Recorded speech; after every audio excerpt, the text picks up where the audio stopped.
Olá e seja bem-vindo ao Paulo Figueiredo Show. Hoje nós temos uma entrevista exclusiva com Martin De Luca, o advogado do Trump Media Technology Group e do Rumble, a empresa do Trump e do Rumble, na ação em que essas empresas moveram contra o Alexandre de Moraes. Nós temos a entrevista exclusiva com o advogado da empresa do Trump. E muitas pessoas me fizeram perguntas sobre o processo por conta da nossa análise detalhada no programa de ontem, principalmente os nossos patronos Gold. Então eu pensei que não havia ninguém melhor para responder essas perguntas do que o próprio advogado do caso, um dos advogados que escreveu o processo. Esse tipo de informação você só encontra aqui no Paulo Figueiredo Show. A entrevista é exclusiva. Agradeço aqui, inclusive, o enorme prestígio de poder estar recebendo esse advogado para essa entrevista exclusiva.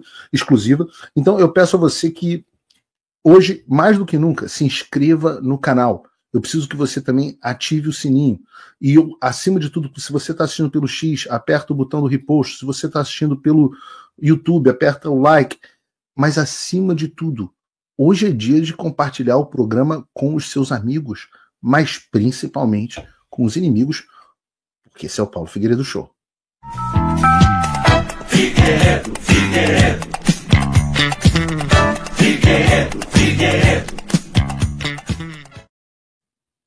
Eu vou receber o Dr. Martin De Luca.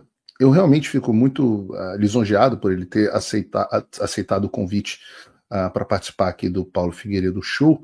Acho que ele ficou impressionado com o fato de que ontem ele também deu uma entrevista na CNN Brasil, mas o Paulo Figueiredo Show estava com 5 vezes a audiência do CNN Brasil. Então, se você não conhece, o Dr. Martin De Luca, ele basicamente é um dos medalhões do direito americano. A gente tem sorte dele falar português. Ele também fala russo e fala vários outros idiomas, é uma figura bastante fascinante e inteligente.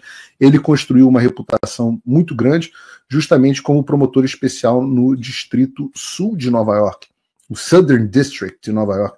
Eu sempre gosto, né, se você assistir aquela série Billions, ele era o que o Paul Giamatti, né, foi perseguindo lá o Axelrod, né, o Southern District de Nova York é quem julga todos os casos de Wall Street, e o Martin ganhou destaque internacional em vários casos, mas especialmente na última semana, liderando com sucesso as negociações para a libertação do Mark Fogel, o professor americano que estava preso há mais de 2 anos em uma colônia penal russa por porte de uma substância de uso medicinal que eu não quero listar agora. Esse caso simplesmente dominou os cenários americanos e é mais um exemplo da expertise do Martin De Luca em casos internacionais e sensíveis.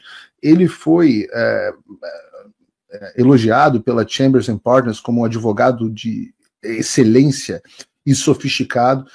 Várias investigações de corrupção pública, fraudes complexas, até terrorismo. Trabalhou em estreita colaboração com o FBI e com agências de inteligência americana.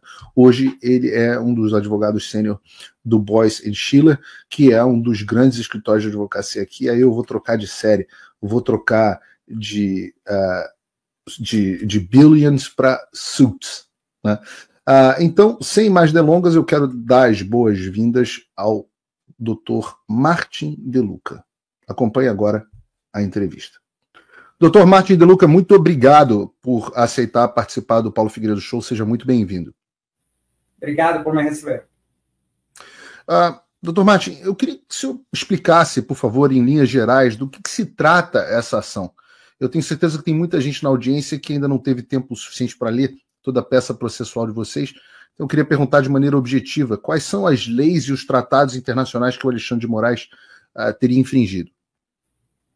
Bom, até onde a gente entende, o que aconteceu com essas ordens é sem precedentes. Não achamos outro caso onde uma situação dessas se desenvolveu, na qual um juiz no exterior, fora dos Estados Unidos, sem consentimento do governo dos Estados Unidos, encaminha mandados, ordens, intimações pelo e-mail ou através de pegar a representantes, advogados, né, ex-advogados, na verdade, de uma empresa americana, em um outro país, onde essa empresa não tem operações, não tem funcionários, não tem contas bancárias, não tem um business, não tem nada. E ordenar a essa empresa que opera em território americano a fazer certas coisas ou deixar de fazer certas coisas. Tá? Estou falando bem amplo, né? Nem vamos falar de censura, porque, obviamente, com censura também não temos achado precedentes. Então, nesse contexto, é que chamaremos nos Estados Unidos, às vezes, em vários aspectos, um caso de first impression, que é a primeira vez que uma situação dessa se desenvolve frente a um fórum federal nos Estados Unidos. Incrível. E, objetivamente, então, ele violou, pelo que eu entendi, a questão da censura, mas também a forma como ele notifica a empresa americana que deveria acontecer por determinados caminhos, como o acordo MLAT, de cooperação internacional, e cartas rogatórias, e ele simplesmente tem mandado e-mails para as pessoas, é isso? Tentou com advogados brasileiros forçar eles a aceitar os mandados. Os advogados brasileiros se recusaram. Então, o gabinete do ministro simplesmente começou a caminhar e-mails na Flórida. E ameaçando com certas consequências se os mandados recebidos pelo e-mail não fossem acatados, né? Então, vamos imaginar um cenário paralelo para ilustrar. Vamos imaginar que um juiz na Coreia do Norte começa a encaminhar por e-mail a diversas empresas nos Estados Unidos, a CNN, a MSNBC, a Fox News, ordens judiciais sobre pena de sigilo, né, sobre sigilo, nas quais ele ordena que toda crítica sobre Kim Jong-un seja removida do ar. Caso a empresa americana não cumprir, estará sujeita a uma pena de X quantidade de dinheiro em Coreia do Norte e a suspensão de todas as atividades em Coreia do Norte. E também demanda um mandado que certas transações financeiras que acontecem dentro dos Estados Unidos sejam suspensas de forma imediata ou sofrerá certas penas. Você acha que alguma empresa americana cumpriria com essa ordem? Não, eu tenho certeza que não. Então, por que cumpriria com o mandado feito dessa forma do ministro brasileiro? Existe uma preocupação da Justiça Federal aqui do estado da Flórida, de onde eu estou, que ela não admita, por exemplo, essa ação, ela não seja sequer analisada pelo tribunal, não seja admissível, não seja considerada admissível pelo juiz? A gente não está preocupado com isso, não. Ok.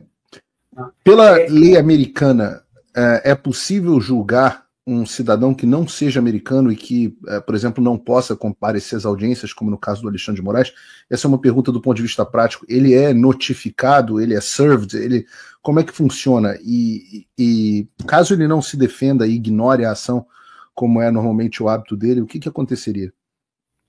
Mas por que ele não está podendo comparecer? Eu não sei. Ele não pode comparecer. Por que não poderia comparecer? Eu não sei se ele se sente confortável em ir aos Estados Unidos, por exemplo, nesse momento. A gente vai fazer uma brincadeira e encaminhar a ação para ele por e-mail, né? E pedir para ele se apresentar na Flórida. Se é válido para um, é válido para o outro, não é? Jogamos todos os canais oficiais fora, ignoramos todos os tratados bilaterais entre os países e bora. Vai e-mail, volta e-mail. Então, ele nesse... Estados Unidos, obviamente, respeita o governo brasileiro, os juízes brasileiros e os foros brasileiros. Isso não é o que está em questão aqui. Não é o que está sendo discutido. E todos os dias tem uma robusta relação bilateral entre o Brasil e os Estados Unidos, como sempre teve, na qual mandados, ordens judiciais, civil, criminal, vai e vem. Dos Estados Unidos para o Brasil, do Brasil para os Estados Unidos. Isso é uma rotina todos os dias. Tem 3 mecanismos para fazer isso. Primeiro, como isso aqui é uma ação, uma investigação supostamente criminal, você tem o MLAT, Mutual Legal Assistance Treaty, o Tratado de Assistência Mútua Jurídica entre Brasil e os Estados Unidos, que foi celebrado e ratificado, acho que no 2001, no ano 2001, passado por ambos congressos, um tratado bilateral em força. Ok? Esse é o mecanismo mais comum. Esse mecanismo, como funciona? É uma coisa super simples. O ministro faria o mandato dele, entrega para o Ministério da Justiça em Brasília, que é a autoridade central no Brasil. O Ministério da Justiça encaminha isso para Washington, para a autoridade central, que estão designadas no tratado, baixo o MLAT dos Estados Unidos, que é o Departamento de Justiça em Washington. Quando chega lá, o mandato do ministro seria avaliado pelo Departamento de Justiça para determinar se é válido, se respeita as leis dos Estados Unidos, Constituição, etc. E caso esteja tudo ok, passa de Washington para o distrito relevante, nesse caso seria Tampa, né, que é o Distrito Federal, Tampa, Flórida, onde está a Truth Social e a Rumble.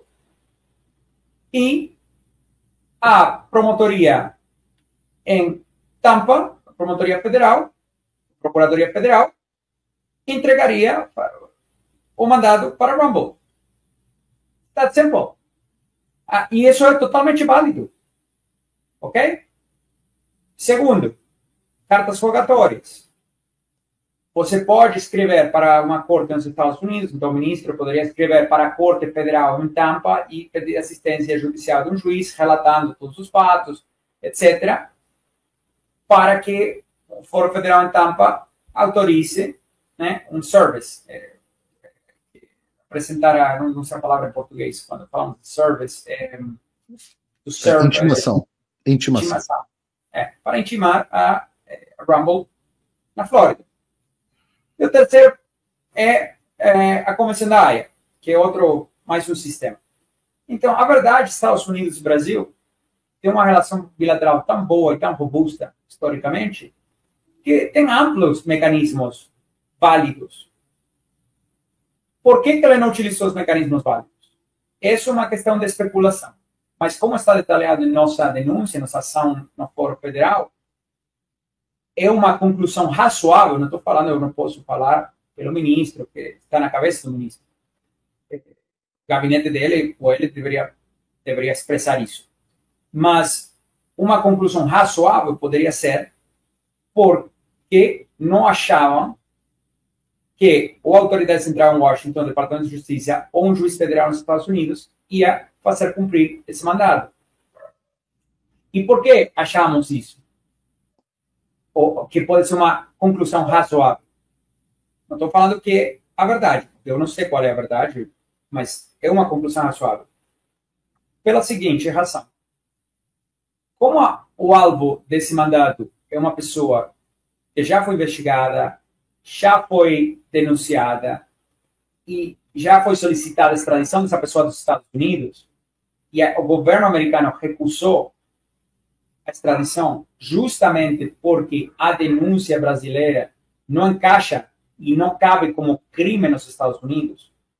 Abaixo do tratado de extradição, você só pode extraditar por crimes que são crimes nas duas nações. Se é crime em uma nação e não é crime na outra, o governo pode recusar a extradição. Que foi o que aconteceu aqui. Você já tem uma dica que provavelmente não vai ser bem recebido o seu mandado. Outra possibilidade é confusão. Talvez não entender como funciona o sistema. Mas quando estamos falando do gabinete do Supremo Tribunal Federal, se entende que são gabinetes com amplos equipos, super experientes, que lidam com MLAT, Comissão da Haia e cartas rogatórias todos os dias, múltiplas vezes por dia. Então, fica difícil chegar à conclusão de que está perdido, foi confuso, não entendia como fazer. Né?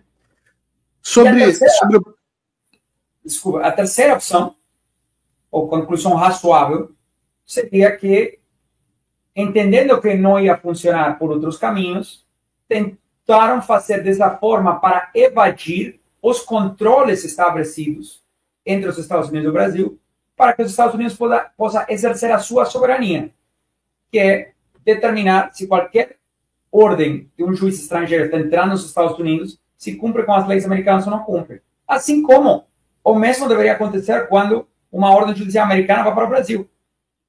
Né? Então, essas são as três hipóteses. A gente, espero, possa determinar qual dessas hipóteses é a verdade, basado na participação do ministro no processo no Fórum Federal em Tampa. Agora, doutor Martin, não é uma ação comum, né? Nós estamos falando, obviamente, do Rumble, uma empresa de alguns bilhões de reais, com ações na Nasdaq, uma empresa gigantesca, e estamos falando também de uma outra empresa bilionária de propriedade do atual presidente dos Estados Unidos, Donald Trump. Esse tipo de ação, ela acontece com o aval do dono da empresa, o presidente Donald Trump? Ele estaria ciente do caso? O senhor sabe dizer ou não? Eu não quero me pronunciar sobre isso, porque a empresa, quando ele virou presidente, foi colocada num trust. Então, não é apropriado para mim especular sobre o que ele saiba, não saiba. Simplesmente não é apropriado para eu falar ao respeito. Eu vi uma declaração do CEO da empresa, Devin Nunes, que é um deputado federal, ex-deputado federal americano, muito ligado ao presidente Trump, muito contundente, né? Eu fico com dificuldade de imaginar que uma ação desse tipo tenha ocorrido sem a ciência ou do presidente Donald Trump ou dos seus familiares. Mas uma coisa que ficou muito forte na minha cabeça, doutor Martin, enquanto eu li o processo, já que a gente está falando de Donald Trump, foi o seguinte: vocês fizeram um paralelo muito grande entre o posicionamento do Alexandre de Moraes e o caso do Tribunal Penal Internacional sobre a Ordem Executiva 14.203. Vocês entendem que há razões jurídicas para que o Alexandre de Moraes sofra o mesmo tipo de sanção que o procurador do Tribunal Penal Internacional nessa ordem executiva? Hoje, eu não poderia te dizer porque não me compete, né, eu falar ao respeito, mas a razão que a gente destacou esse decreto é porque esse decreto estabelece uma política de Estado. E a essência dessa política de Estado é: os Estados Unidos vai sancionar aqueles juízes, procuradores, etc., do exterior, que exerçam jurisdição sobre cidadãos e entidades americanas sem, aqui é a palavra-chave, sem o consentimento, né? Sim, consentimento. Alô? Sim, estamos ouvindo bem. Ok, desculpa, caiu aqui, tinha caído uma imagem. Então, sem o consentimento do governo dos Estados Unidos. E isso é o chave aqui. Então, a ICC, International Criminal Court, começou a denunciar e ir detrás de cidadãos americanos quando os Estados Unidos se recusou a assinar o tratado que criou a ICC e dá a jurisdição dela. A ideia sendo: vocês querem ter um fórum internacional criminal? Não tem problema nenhum. Aqueles países que querem participar podem assinar o tratado e se submeter à jurisdição da ICC. Só que aqueles que não querem participar não vão assinar o tratado, então você não pode se juntar com um grupo de outros países, fazer um tratado do qual eu não participo, e com esse tratado esperar que suas mandados de busca e apreensão, etc., sejam respeitados e tenham peso de lei nos Estados Unidos. E se você faz isso anyway, porque você vai ignorar nossa soberania, então isso vai disparar sanções econômicas. Isso é o que o Executive Order fala. Agora, o Executive Order fala isso só sobre a ICC, mas demonstra qual é a política pública, a política do Estado dos Estados Unidos. Tá? E nesse sentido, ainda de forma associada, nós, na própria ação dos senhores tem um momento onde há um relato sobre o que aconteceu com o caso do X e do Elon Musk, né? O X chegou a sair do Brasil, teve a mesma ameaça, a empresa saiu do Brasil, o Elon Musk obrigou que eles nomeassem um representante legal, chegaram a bloquear recursos de uma empresa de outro grupo acionário, que era o caso da Starlink. E o X fez uma queixa similar sobre o Alexandre estar violando as leis americanas. Existiria a possibilidade de, eventualmente, o X entrar na mesma ação ou entrar com uma ação similar? Já ouviu alguma possibilidade sobre isso? Eu não quero especular, eu não estou atuando por X. Imagino que é possível, mas eu não posso especular. E o caso da X é um pouco diferente, porque a Rumble não tem nenhuma operação, funcionários, contas bancárias no Brasil. Simplesmente nenhuma. A X tinha um monte de funcionários, operações no Brasil quando aquela partida aconteceu. E também tinha outras empresas, poderia ser falar do mesmo grupo econômico, operando no Brasil. Isso não quer dizer que é válido o que foi feito, mas quer dizer que, obviamente, estava numa posição muito mais vulnerável da que está Rumble. A partir do seu conhecimento, vocês têm um grau de otimismo de que esses pedidos sejam acatados por esse tribunal da Flórida? Lógico. Imagine o cenário no qual nosso pedido não fosse acatado. Qualquer juiz do mundo, de qualquer país, Venezuela, Irã, Coreia do Norte, poderia começar a encaminhar mandatos pelo e-mail e as empresas americanas deveriam ter que cumprir com eles, certo? Ignorando se tem tratado, se não tem, se tem mecanismo legal, se não tem, tanto faz. E quanto tempo, em média, leva para que um processo como esse seja julgado, Tomate? No Brasil, a maioria dos processos se arrastam por anos, tem processos de décadas. Nos Estados Unidos, quanto tempo um processo? Isso vai depender se o ministro se submeter à jurisdição e participa do processo ou não. Se participa do processo, isso pode se prolongar um bom tempo. Se não participa do processo, é uma questão de meses. Talvez menos. E os senhores têm... quais são os próximos passos nesse processo? O que deve ser feito processualmente a partir de agora? Qual é a expectativa? O próximo passo é como ter uma ameaça específica sobre as consequências para o Rumble, que também pode impactar a Truth Social, peticionar pode provavelmente pedir uma liminar ao juiz americano para que ordene que Rumble e, por extensão, Trump Media não precisam cumprir com essa ordem do ministro Alexandre de Moraes, até ser resolvido o assunto. E a gente também vai pedir para outras empresas americanas que não façam cumprir essa ordem. Se o juiz otorgar essa liminar, a ordem ficará inválida, sem dúvida nenhuma, 100% inválida nos Estados Unidos, no território dos Estados Unidos, esse mandato, né? E aí vai ter a oportunidade de o ministro participar do processo. Se ele participasse, podemos fazer todos os argumentos, um lado ou outro. Se ele não participasse, então a gente pode proceder para obter uma ordem final e uma decisão final do juiz federal lá nos Estados Unidos. E aí o que aconteceria? Digamos que o juiz conceda uma liminar proibindo, declarando inválidas as ordens. O Alexandre de Moraes pode, por sua vez, ignorar o Tribunal Federal Americano, dizer que ele não está sujeito ao Tribunal Federal Americano e ordenar a suspensão dos serviços do Rumble e, consequentemente, da empresa do Trump Media no Brasil. Como é que os senhores veriam? Que esse resultado é muito provável. Como é que os senhores veriam essa situação? A diferença do que está acontecendo no Brasil, lá praticamente tudo é público, não é exigido.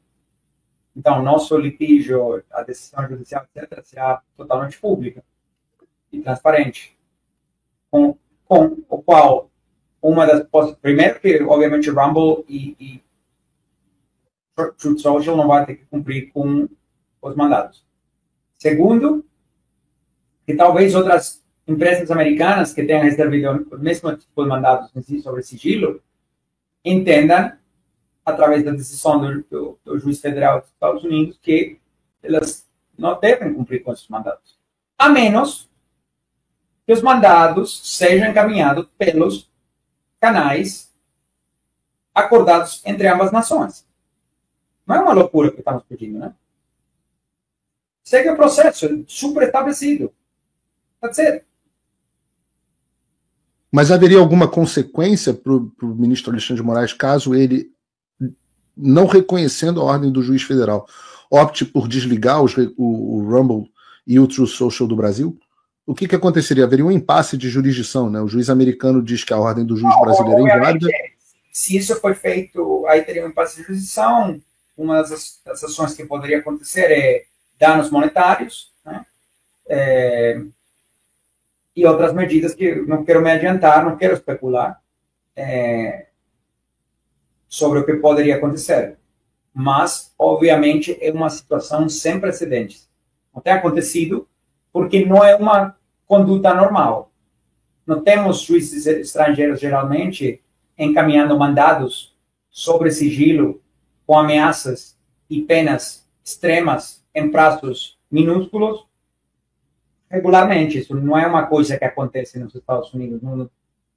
Todos nós trabalhando no caso não estávamos acostumados a ver uma coisa dessas. Então, é realmente fora do padrão. Eu quero citar aqui uma manifestação que teve no canal de notícias Globo News do Brasil, que eu não sei se o senhor conhece, mas eles são muito próximos do gabinete do ministro Alexandre de Moraes. E eles disseram que os ministros do Supremo Tribunal Federal estavam tratando o assunto como se fosse mais uma bravata do Donald Trump. Não sei se o senhor conhece esse termo bravata, mas é algo que não é sério, algo que é simplesmente para as câmeras e que não tinha valor jurídico nenhum. Foram essas as palavras que eles teriam usado para a Globo News. Como é que o senhor responde a essas afirmações?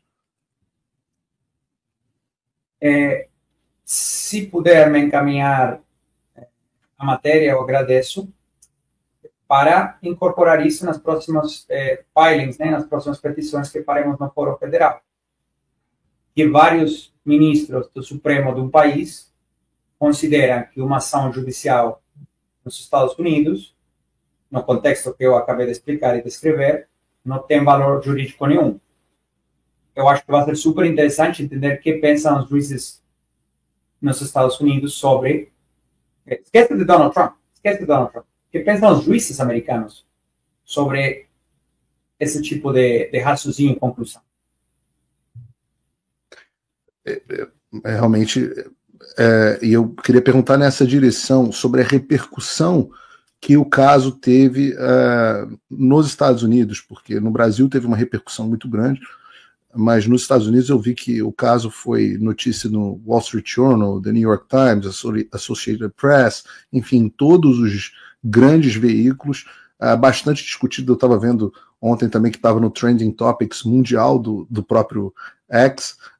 Qual foi, na avaliação dos senhores, o impacto da repercussão dessa notícia? Com certeza, mais pessoas têm ouvido em Washington o nome Alexandre de Moraes nas últimas 24 horas, nas últimas 12 horas, que acho que nos últimos 5 anos. Então, a repercussão foi grande e não são minhas palavras falando isso, tem como você falou exatamente, tem como medir isso mediaticamente. Eu reparo, o meu nome é citado dentro do processo e há um outro indivíduo que talvez o senhor não possa citar o nome, mas a população rapidamente associou que se trata do Alan dos Santos. Vocês se referem a ele como dissidente político A. Existe algum motivo para o nome dele não ter sido citado na própria ação, ao contrário do meu, que foi? A gente não quer revelar a identidade, obviamente, por uma questão de respeito. A gente tem respeito por todos os foros, inclusive, obviamente, pelo STF. É um mandado de um ministro do STF, é um ministro devidamente designado. O STF é o foro supremo do Brasil. O Brasil é um país que tem uma excelente relação bilateral com os Estados Unidos, então tem que ser dado o devido respeito. Obviamente, nossa posição é clara, que o jeito que isso foi encaminhado para os Estados Unidos e o conteúdo do mandado é totalmente inválido, inconstitucional e ilegal. Mas estamos pedindo para o juiz federal americano comparecer, avaliar, chegar à mesma conclusão e nos dar uma decisão certificando que nossa conclusão está certa. E nesse caso, obviamente, a gente poderá revelar as ordens do ministro. Mas preferimos esperar até o juiz americano concordar para evitar qualquer tipo de risco. Ou seja, como levar o risco de ter 99% de certeza a 100% de certeza. Caso a liminar seja concedida, o senhor mencionou que ela valeria também para outras empresas americanas. Isso permitiria que empresas como Google, Meta e X também suspendessem o cumprimento de decisões de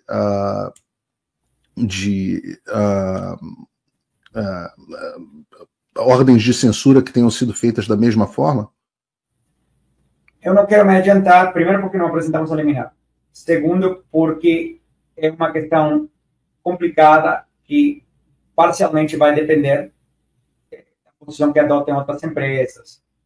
Então, não é apropriado para eu falar sobre as outras empresas.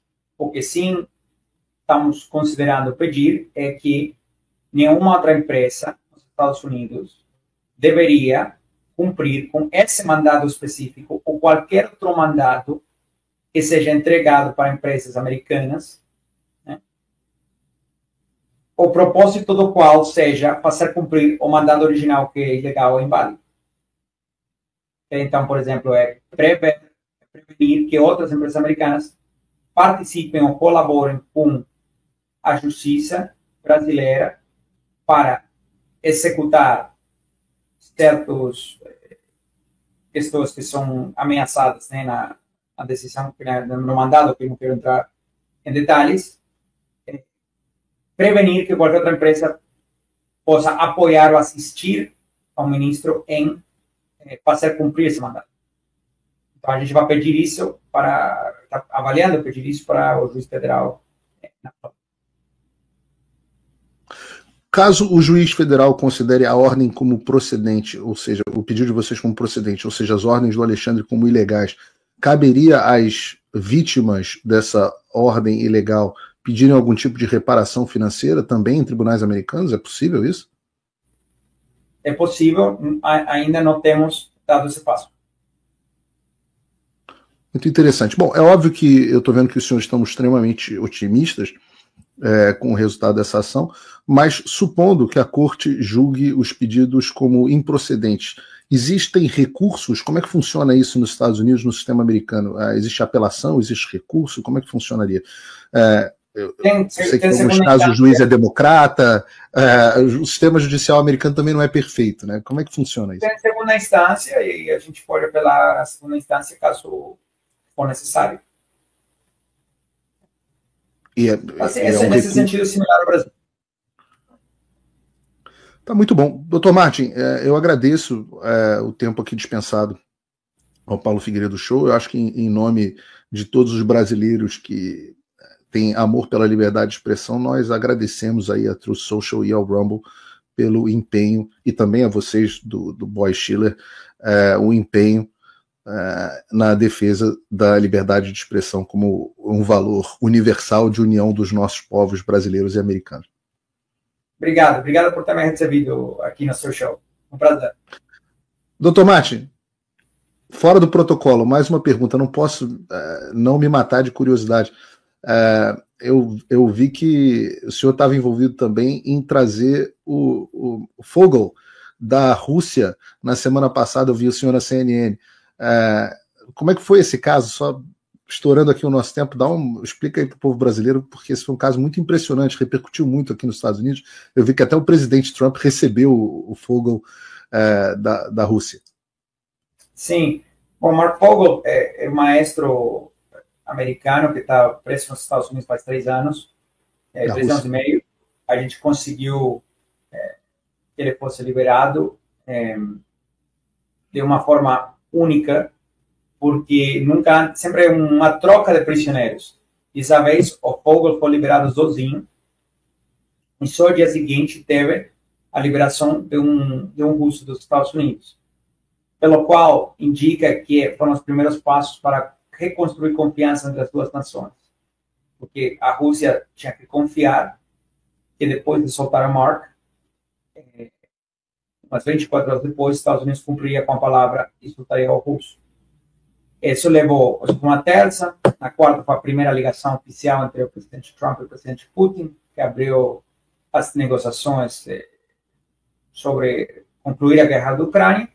Na sexta, abriram as negociações cara a cara entre a delegação americana e a delegação russa em Munique.